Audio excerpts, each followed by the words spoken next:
Jamnagar cyber crime police station ખાતે એક ગયા વર્ષે ગુનો દાખલ થયેલો હતો, જેમાં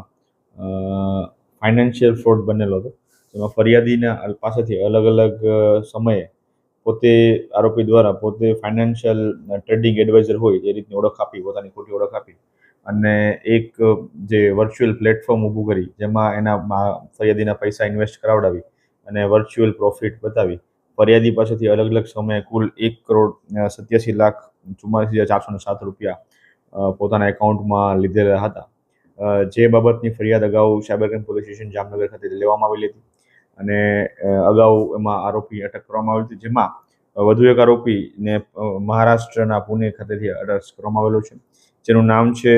એજાઝ સન ઓફ સલીમભાઈ અબ્દુલ અજીઝ શેખ ને વાળાને પુણે ખાતેથી અરેસ્ટ કરીને હાલ આગળની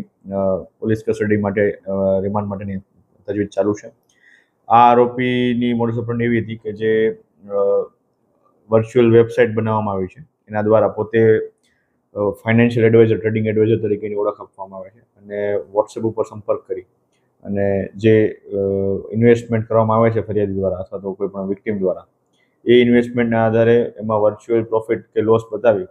અને વધારે ફર્ધર ઇન્વેસ્ટમેન્ટ એની પાસે લેવામાં આવતું હોય છે. જે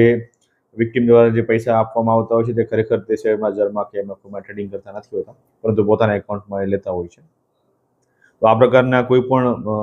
અનનોન વ્યક્તિ સાથે ફાઇનાન્શિયલ ડીલિંગ કરતા પહેલાં સાચવવું જોઈએ, અથવા તો કોઈ આવી રીતના અનનોન વ્યક્તિ પોતે ક્લેમ કરતા હોય કે પોતે ટ્રેડિંગ એક્સપર્ટ છે અથવા ટ્રેડિંગ કરાવડાવે છે, તો આ પ્રકારના કોઈ પણ છેતરપિંડીથી બચવું જોઈએ અને જે સરકારી અથવા તો જે અધિકૃત સ્ટોક એક્સચેન્જ છે ડાયરેક્ટ તેના ઉપર જ ડીમેટ એકાઉન્ટ મારફતે ટ્રેડિંગ કરવું જોઈએ.